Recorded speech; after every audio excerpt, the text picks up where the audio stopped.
I'm going to vent to you. And I made a silent promise to myself that this is the last time I'm gonna come out here and talk about work related things. It's Why? like I'm doing these videos and I see me in my uniform a lot, and that's fine. There's nothing wrong with that. But that's not what these are about. I'm Can I supposed to stop be. you real quick? Sure. It's about you talking about what you need to talk about. If it's Yeah, work I need to related, talk about what I need to but talk this is about, what you but need to but talk I'm at about. work and I'm like, yeah, having a long But day. that's what you wanted to talk about. But If it's it was like something else you wanted, I want are to you be stopping dealing. yourself from talking about things that you want to talk about in replace of talking about work? Yes or Not no? necessarily, Okay but it's then. like I want. It's like right now I'm vent about some things that bothered me at the workplace. Now keep in mind, this is not a complaint about my job at all. I love my job. I can say that with some sincerity. I don't think I could ever say that about any other job I've ever had. Hold on, I'm gonna turn on the fan because I'm hot. Hot. Hot. I love my job. There's my wife. I love my wife. But here is a problem that I'm having. One, there was an incident today with a gentleman on the bus where he bought a discount pass. Now, that's for the disabled and the senior citizens and for veterans, for people who've gone through something And or kids. or or, or deserve it. It's a big deal and you have to have your little card with you that says I'm disabled or I'm a veteran or something that says you can get this discount. So he's trying to get on the bus with a discount pass. Is that okay? Yeah, it's fine. Sorry. It's actually like, hey, look, I've got depth. So he's trying to get on the bus. He's a black dude. The bus driver's a black dude. And the bus driver's like, hey, let me see your disabled pass or a sticker or something that says you can use this one. He's like, oh, you trying to hold me down, brother. You just like the white man. If I was a white man, you let me get on this bus. And I'm like, nigga. You got to stop hiding behind this. Everybody is holding me down. Special snowflakes will give me something entitlement bullshit. If you bought a $7 pass like everybody else, nobody would have said nothing to you. You could have moved on with your day, none the wiser, regardless to what color the bus driver was. That pissed me off. But you know what? I digress. I let it go. We dealing with the general public. Let's now fast forward to a few hours later. The trains from 4 a.m. to 7:30 p.m. run once every 15 minutes for your convenience. It's really nice. The train drivers have to adhere to a schedule. So that means if the train comes at a certain time, be there at a certain time. That don't mean get there, then hold the door open for your boy for 4 minutes while he try to buy a ticket. That's not Wow. my issue though. That's not what it's about. So the dude is holding the door, and I'm like, "Hey man, you can't hold the door. Driver's got a schedule." And there's another dude trying to buy a ticket. He finally gets this ticket. He hops on, much to my dismay. But that's not where my problem entails. Meanwhile, a bus pulls up, and like a group of people, these are black women, a group of black women rush off the bus and they're running to the train. And as they run to the train, oh, girl, I prayed for this. I'm in good favor. Thank you, Jesus. Nigga, Bruh. I'm not going to bring my religious beliefs into this because past me and future me, no. But I find it very difficult to believe that any intelligent person in 2016 could believe that the creator of all things, who blinked the universe into existence on a thought, gave a shit if you got on your bus on time.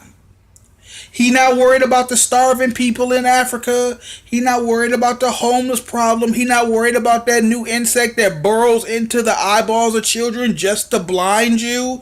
He not worried about natural disasters and hurricanes and the suffering of mankind. This bitch got somewhere to be.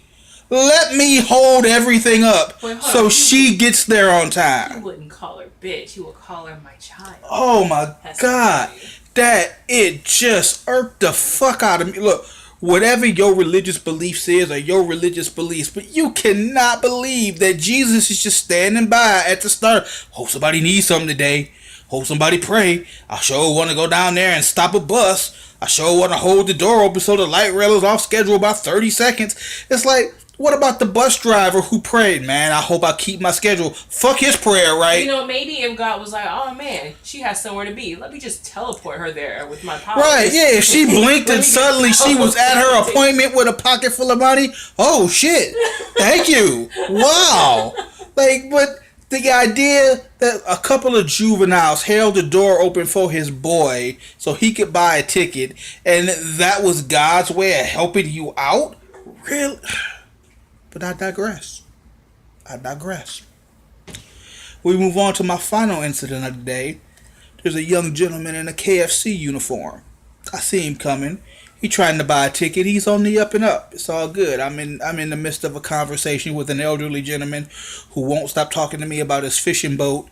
But but it's okay. It's my job. I'm okay talking to this. He seemed like he was just happy to have somebody to talk to him, and I was glad to be there and pass the time with him. He was a cool guy, talking about his boat and his hunting license and, the best times to fish. And I'm like, yeah, man, that sounds real cool. And I'm legitimately, I'm not like, I'm putting up with this guy. I'm legit having a decent conversation with this dude. So, kid in the KFC uniform walks up and he's trying to buy a ticket and he's trying to push his $5 in the machine and it's like, this bill is not accepted. And it happens. Maybe sometimes your bill is wrinkled, sometimes there's a tear in it, sometimes the machine just being finicky and spits your money back out at you. Many things happen. So he's trying to push it in there and I'm like, hey dude, fold it at half the long way around, then try. He's like, alright, so he tries that, didn't work. He tries it again, he flips it over. But his train is on the way. Like, his train is now here. And it's like, any second now, they're going to be boarding. So I'm like, you know what, dog? I think I got you. I think I might have a $5. I reach in my wallet, I've got a $5. Here you go. We swap $5s. It goes in, no problem. It's, oh, man, thanks a lot. No problem. It's cool. No big deal. And I go back to talking to my buddy about his boat. It's all good. At the end of my shift, I'm like emptying out my pockets to make sure I'm leaving everything behind. And I notice that the $5 bill this man gave me is completely counterfeit. Like, it's not even a good counterfeit. But in the heat of the moment, at 2 o'clock in the afternoon, in 100-degree weather, in the middle of a conversation with a bell ringing behind me and somebody in my ear over the radio giving me radio chatter that has nothing to do with me, I just tried to help a guy out. Here's a guy legit trying to buy a ticket. Here you go, man. Let me help you out. It's a $5 reminder that I will never help anybody at the light rail again. Like, if you need help pushing your money in, fine. You need to know which way to get to here and there, fine. Hey, what time did this train come? Hey, I got you, no big deal. You need advice on which ticket is the best. Should you get a daily pass or should you just get the one that's 90 minutes? It's, okay, let's weigh out your options. Well, let's figure out which one would suit you best. I don't care which one you buy. If you get the pass, it's no extra money out of me. But the next time somebody say, you got change for a 10? Nope. Hey, dog, you got 2 quarters? Nope. Hey, dog, can I give you 2 dimes and a nickel for this quarter? Nope. Because you never know. You never know. And it's like, I'm not even mad. I'm not even hurt. It was just, here's a reminder that people will take advantage of your kindness. Here was a man, he didn't even like ask me for it. That's what's the terrible part. It's out of the kindness of my heart, I offered to help him. And instead of him thinking to myself, man, I know this bill is fake, I'm not going to get over on the guy who trying to help me out and saying no thank you, he took it and he ran with it. And that's the kind of people that I have to deal with. So you know what? I will never help anybody with money again. It's just not gonna happen. Now, like I was saying, this is probably the last one you'll ever hear with me talking about work. That's not true. Yeah, it is. It's gonna have to be. It has to be, because all I'm gonna do, man, sure love my job. Think of it this way, okay? You were unemployed for almost a year. Yeah. Okay? Yeah. You started doing these videos in January, right? Yeah. from January until July 18th, when we started working at VF Outlet, most of your videos was talking about how you felt like you weren't being very useful. Yes, not youthful. Useful. And useful. how you're Look at all looking these for work, grades. and how you had an interview coming up, and how you just wanted things to get better, and how we're struggling and everything. All right. And then you got a job. And it was like, okay, this is decent, but I'm tired. It's not really what I want to do. Okay. And you got your guard card, like, I hope something comes of this. And Okay. then you got the job of your dreams. Talk about it. You talked about being here for so long. It's But nothing there's wrong nothing- with talking. This is something that's, from all the videos you've done, this is the first time where you're able to, yes, you have some complaints and you're talking about your day at work and all that stuff or whatever, but you're talking about something that's important that's going on in your life right now. Don't look at it like, oh, I talk about this thing too much. It's like you used to get on me about that all the time. Like, I felt like I was repeating myself or not really talking about much. But that's what I had to say that day. So when you look back on these videos, you're not going to be like, man, I can't believe I kept talking about work. That's what's important to you right now. And if that's what's on your mind to talk about, then talk about it. This is an outlet for you to talk about the things you want to talk about. It's not supposed to be a certain kind of thing. So don't put so much pressure on yourself to not talk about something. The second you say, I'm not going to talk about a particular thing, that's limiting yourself from what you can talk about. All I'm saying, You get what and I'm you're saying? right, you're right, and my baby, the smart one. I hope all that caught on camera. Otherwise, it was just me staring off into space for 2 minutes. It's like, she makes valid points, but I've stressed, yes, this is my dream job. Yes, I'm very happy. Yes, sometimes it's hard to get up in the morning. And yeah, sometimes the journey home is a little more than I want to deal with. But I love my job. I will be doing this. They'll have to fire me. Like, I will never just be like, oh, it's too much, I quit. I love what I do. But what I do, I was very particular. A couple of days ago, I did a video. You know, I'm not gonna, like, go try to track it down. But I remember saying, I will not let this job define me. I will define the job. So every day it's not going to be, that's right, guys, I was posted at this stop today. That would be the job defining me. And I don't want to do that. There are other things going on in my life. I'm still a husband. I'm still a father. I'm a brother. I'm an uncle. You know, it's like, there are other things going on in my life that have nothing to do with the uniform. I do love my uniform, though. I really do. Oh my God, I do. There's just oh, it's just, don't you dare stop it. It's like, like today I was at work and I had Kari bring me some Gatorades and stop it. And he came walking up and he was like, man, you look all official in your uniform and your glasses and you in your setting. And I had to stop him. I was like, hey, you don't do that. And he was like, sorry, sir. Kari was like, look at you. And I'm like, yeah. Yeah, I'm the boss up in this bitch.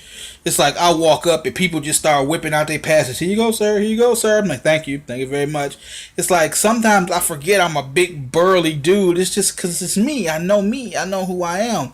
But these people are just like, holy shit, here comes, private security. We'd better straighten up. It's like they go to light their cigarettes and then they look at me and then they walk away. It's like, yeah, that's right. But again, stop it. I don't want the job to define me. There are other things going on in my life. There are other things happening. Like, we're thinking about moving. We're trying to have a baby again. It's like we are finally at a point where our bills are, coming in, into place and everything's kind of lining up. And yes, it's all thanks to the job, but there's more to me than the job. It's not thanks to the job. The job only pays you for the work you do, so it's thanks to you working the job. I'm very happy with my job. I'm very thankful for my job. I love my job, but it's still hard. It's still hard, and my feet still hurt. You know, I still come home tired and sore. I'm still walking around, 9 hours a day, 5 days a week, and then on Saturday I've got a whole special event thing that, when I signed up for that, I was like, okay, this will substitute one of my days, so I'll be a day off during the week, and then Saturday I'll have this special event. No, they are giving you overtime. they like gave me crazy. 5 days at 9 hours a day, so I got 5 hours overtime just with my regular schedule. Then I got another 8 hour shift downtown this weekend. It's like, oh, You love it though. I do. I love it, but man, I'm tired. You know, it's not going to be as. Remember when you first started DSP and it was like those 10-hour days, 5 days a week? Or no, at first it was part time. Yeah. But those 10-hour days were like kicking your ass. And They like were. for almost a year, you weren't working. And even when you got the job at VF Outlet, it wasn't this. So now you're pretty much doing what you used to do and overtime and all that. So it's like. And it's like, at least with DSP, it was like, it started at part-time. Now it's just like, okay, you're private security, 53 hours this week. Oh, Right. okay, I guess. Look, think of it this way, and we'll talk about numbers very briefly. Number. At the height of my time at DSP, my checks every 2 weeks, like clockwork, was $771. It was like, it's not bad. Bi-weekly. 40 hours a week. I felt like I did good. You figure 10 hours a day, 4 days a week, that's $800. They were only taking like $29, $30 for taxes. It was like, wow, I'm doing really good. Now, my check every week is about $600. And it's like, wow. There's a difference. I get paid more and I work more, but you can see the difference. It's not like, yeah, I got that extra overtime, I got that extra $70 coming. No, there's a definite difference. In a month, like if you keep in hours like this in a month, you're making about $2,400. Yeah, and that's not counting what Asia's bringing in. Oh, yeah. That's not counting what Kari does now. Like, this is the best we've ever been. And I feel real good about it. So for the days when I'm at work and I'm tired and my feet hurt, I just remember, but everything at home is good. And that's where you're going in a few hours. Suck it up. You got it. And I do. And I suck it up and I get it. And I just go out there and I get it done. Do you think there'll ever be a point where you'll like... I feel like it's easy right now to say, if they get, hey, you want overtime? You'd be like, oh, no, because it's a lot. But can you really see yourself saying no? I will if there's something that I want to do. But if it's just a thing where just like get your typical 5 days and you're like, hey, special event this weekend, and you know you're going to be paid $19 an hour, are you really going to be able to say no? Right? It's like you'll be at home and you'll be relaxing, but it's also like, man, every hour that goes by is $19. I miss $19. It's like, don't even say special event. Just say, hey, Harris, you want to make $19 an hour for 8 hours? Yes, sir, I do. Absolutely, yes, sir. Please. Yes, I do. Yes, please. Thank you.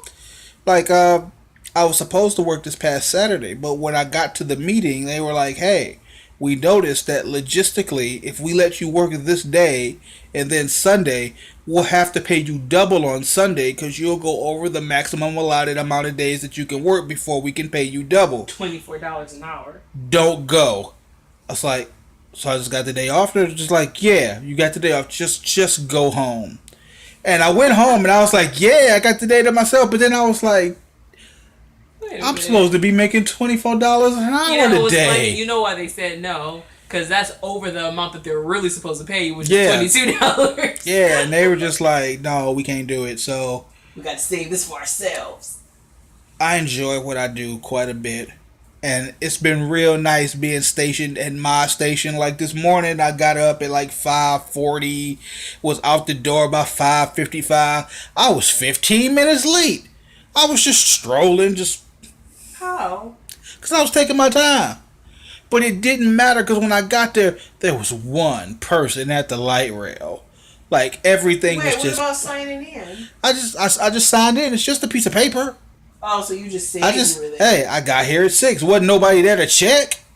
You know? So you purposely left at 55 after? No, I was running a little behind. Mm-hmm. This is the last piece of work story that I'm going to talk about, and then we're done. Like, Lord, just if you're still with me after 20 minutes, good for you. Wow, has it? Yeah. So, I've been very apprehensive about the radio because they're very particular about the things that you say. At DSP, you had a radio, and you'd be like, hey, go for beat 1, copy that, beat 4, it was fine. But here, they're professional. It's like, it's even in the manual. Don't say go for, don't say, there's all the things that we used to say at DSP, they don't want you to actually say because that's not official. So I was like, oh, okay. And everybody I talked to warned me, hey, try to stay off the radio as much as you can. They don't like it when you unprofessional on the radio. I'm like, okay, that's cool.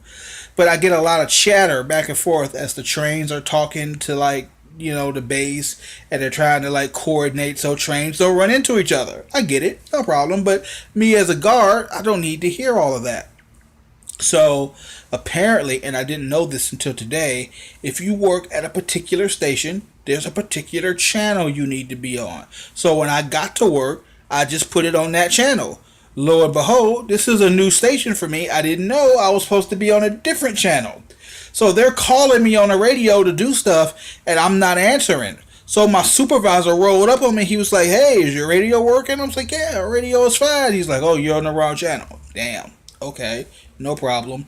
So I switch over because they called me and said, hey, switch over to 2. So I switch over to 2, and they say what they have to say, but we're trained to, okay, switch over so you can talk to somebody so you don't interrupt what the trains are doing, and when you're done, switch back. So I switched back to 1, but I was supposed to stay on 2. I didn't know that. So they had to call me on my phone quite a few times today to say, hey, guard 50, where are you? And I was like, oh, sorry about that. And then they called me at 10 o'clock this morning, and they were like, hey, what's your lot count? I was like, Who? I was like, I got 1 parking lot. There's just 1. Do you think they were supposed to build 2 more this morning? Did you think there were going to be extra ones? But this was the first time that I had worked this early in the morning because I'm usually an afternoon or an evening guy, and this is the first time I've worked with one that actually had a parking lot. So I didn't know they wanted me to go out and count the cars and then give them that number. So they used that to find out how many cars are out there, how many people paid to park versus how many people got on the train. Makes sense. I get it. But for somebody who had never worked in a station that had a parking lot, I was like, it's 1 lot. What do you mean? I guess if you want to count that one over there at the far right, it's kind of like 1.5. It's but you should know this. It didn't change. On the phone? Did you have to? No, I didn't say it on the radio. I called my boss. It was like, well, what did they want me to count the parking lot? 1, finish. He was like, no, count the cars. It's like, why? I mean, yes, sir. Because again, I go to work, I do the job. I do what I'm asked to do. And you can't be mad at me because nobody told me that. And then I bumped into another guy on his way to work, and I was telling him about it, and he was like, yeah, man, what's real messed up is that after 7 o'clock, they put you back on channel 1, no matter what station you on. So, I'm like, but why? Okay. All right. Come to work, do the job. Sure. Whatever you say, it's y'all got a system in place, it worked for y'all, it's cool. But Asia's probably right. I mean, probably right. I'm gonna end up talking about work every now and again. It's very important to me that this job not define me. I still want to be who I am as a person who also just has this job. So I guess that means every now and then I gotta come out here and bitch about something that didn't go my way today. I feel like I missed out on a lot of opportunities to just fuck around and do nothing today because I had messed up on the radio 2 or 3 times, and I was like, damn, if they just happen to roll by and they don't see me out here, they're going to be like, damn it, what is Harris doing? And then they're going to want to call me into the office and have a talk, and I'd have to go through radio training again. It's like, I don't want to do all of that. So let me just make sure that my presence is felt, Did anybody come by or anything? No, nobody came by. Like my supervisor came by once to bring me water, which is really nice. That really helps during the day. And then he came a second Is it time. cold water at least? No, you got to put him in your freezer. Oh. Then he came a second time. He was like, "Hey, they trying to get at you. What's going on?" And then the third time, he just called, like, "Hey, dude, they're looking for you." I was like, "Well, I switched back to one." He was like, "No, you leave it on two." Oh, okay. And I just felt so bad. And at one point, like not a bus driver, a train driver got off, and he was like helping an elderly lady, and he leaned over and he was like, "Hey, guard 50, they were looking for you." I was like, "Fuck." It's everywhere. They all know. But we worked it out. The logistics of it is, I understand now. Anybody upset? No, it's like if they were upset, I'd have got a call from like the boss. So I know that every morning I have to give them a lot count, and today's count was 139. So I'm just gonna add a couple of numbers on the 139 and give them that number tomorrow. Like, did you really count? I literally, I felt so bad. I wanted to 67, 68, 69. It's like shit. I fuck it up. I don't want them. I want to look like I'm doing my job. I like my job. I don't want them to, pull me off this station because I'm real happy at this station. Will they actually check? No, there's no way they can check. Because let's say I say it's 140 cars, and they'd be like, "Harris, there's 136 here." Motherfucker, 4 people left. Mm-hmm. We count 444. 4 more people came. Like, am I supposed Can to they keep? look on the cameras or anything? They could, but if they could do that, they wouldn't have me do a lot count. Yeah. So, and then for that to work, they would have to be watching it at all times. Oh, look, one left. It's 138 now. So no, I'm not concerned about that. So I'll just give them numbers, But I'm done. This has gone on far longer than I intended it to. Okay. I just wanted to get all of these things out because these are the things that bothered me at work today. Other than that, perfectly fine. Everybody was cool. Just out there hanging with the general public was nice. Kari came up there. I got to kick it with him for a minute. Asia, I saw her this morning. She didn't know I was going to be at that station. I purposely didn't tell. So she walks up and like, "Can I help you, ma'am?" And she's like, Then she surprised me because she got off early because she ripped her pants at work. I was like, and she got off and I was like, "Is it 3:00? Like, it's time for me to go." Did I just go out here talking to people and lost track of time? Should I leave? It's like, no, Asia just got off early. So that was really nice. All in all, I had a good day. Today was a lesson learned. Today was that kind of thing that I needed to get these stupid mistakes out of the way to be a better guard later, I think. But that's it for me. I'm done. I'm going to go lay down up under my fan and relax because I got to be right back out there tomorrow at 6. But I might go at 6:15.